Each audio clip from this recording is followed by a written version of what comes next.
supposed to be. But if the average church that was coming on TBN, PTL, or whatever it was 200 or 300 people, then you would say, oh, that's the norm. You only think these mega churches is the norm, and what they're doing is the norm because that's all you're being exposed to. When the truth of the matter, most of the people go to church today, go to a church with 200, 300 people.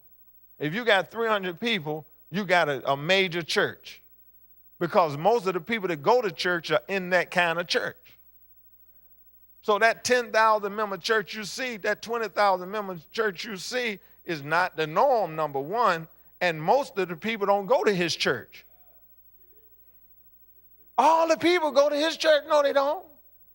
25,000 ain't even a percent point sum of the people in the population, and all them thousands of churches around that mega church, they got those 200 or 300 people. Okay, so let me ask you a question. If I got a church that seats 25,000, I'm mega, right?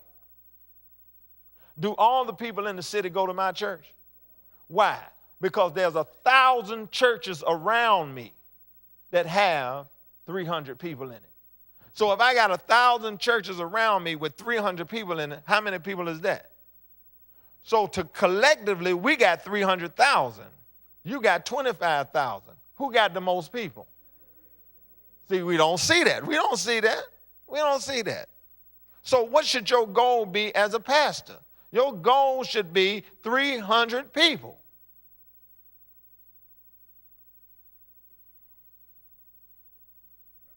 $300 solid people. Because if you can't get 300 solid people, then guess what? You can't go to the next level, because if we can't get 300 solid people, I ain't talking about children and babies in the womb. And I ain't talking about counting your cat. One of my members came to me and said, Bishop, I just got a new, beautiful dog. I dress him up and put bows on her and all that. I want to bring the dog to the church and get it dedicated. I said, dogs don't pay no tithes. If you put a key man and policy on him, if he get killed, the church get $1,000, I might do it. But other than that,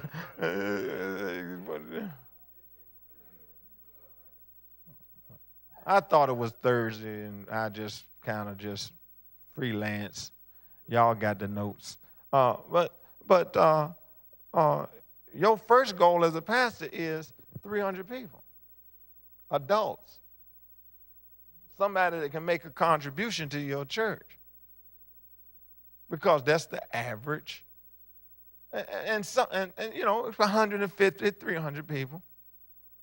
And if you got 150, 300 people, you can consider yourself doing well.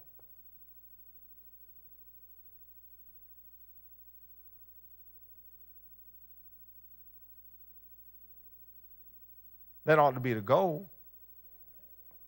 Now, the problem is, what's wrong with having a goal? And what's wrong with setting a goal to what you want to achieve? Why don't we just tell ourselves that we want 150 people? Why? Why are we afraid to tell our leaders we need 300 people? Because to people, when you start talking about numbers, then they go to get the Bible and talk about David numbered the people. See, now you dumb, you ignorant, and for you to be a pastor and start talking about we can't number the people, they ain't have nothing to do with what David did. David did not number, God did not get David for numbering the people because it's a sin to number people. He got David for numbering the people because he was numbering the people in light of the enemy that he was facing and the war that was going to evolve, and his issues in terms of trusting God in light of the war that they was getting ready to fight. He told them, I got you. You don't need to number the people for war purposes. I can save you by one, few, or I can save you by many. That was God. But see, but what's wrong with you saying to the people, okay, this is our goal. We need 150 people. That's our goal. Because if that's not your goal, then you don't have a strategy. And if you don't say to your leaders 150 people, you don't have a goal. So you can't blame people if they don't know your goal, then they have nothing to work to. And if you don't have the goal, there's no need for a strategy because you don't have a goal. Only goals need strategies. Because if I say to myself, I want 150 people in this church, then guess what? I got to start working on strategies to make that possible. I have to start doing some things that will allow me to accomplish that goal.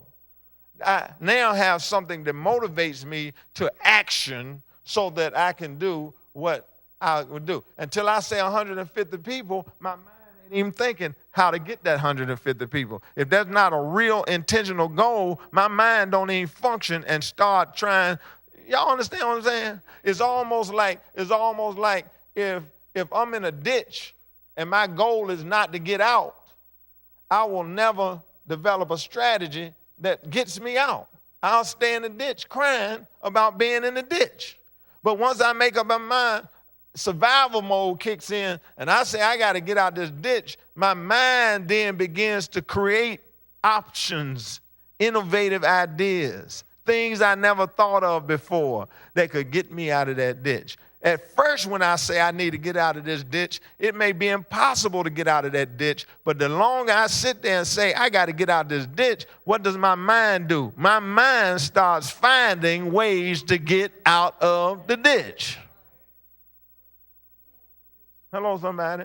So when you put yourself in a position under pressure, you got to put yourself under pressure. You got to set goals for yourself. You got to set strategies, and you got to work those strategies. And if those strategies do not work, at least you know you got a strategy, and it's going to keep you working at your goal. Now, let me say this, and I want to say it because I want to help people. I don't want to be better than people. I'm not here to look down on people. I'm not here to try to say I have arrived. Because many of the things that I'm telling you, I'm working on as I speak. I'm not telling you as though I have achieved all the goals that's before me. Because once you almost get to a goal that you've already set, then you have to what? You have to stretch to the next goal, because if you don't stretch to the next goal, you are not improving. You're not getting better. You're not striving. You're not stretching to the next level. So as leaders, as pastors, we always, as champions, have to set our standards and then force ourselves, stretch ourselves, think ourselves, critically work ourselves through a process that allows what our goals is to become realistic possibilities. Okay? Now,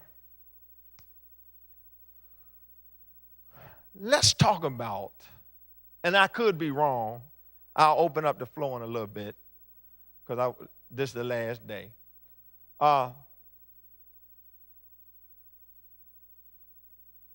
I could be wrong, and I don't mind being wrong because I've learned to be comfortable taking risks.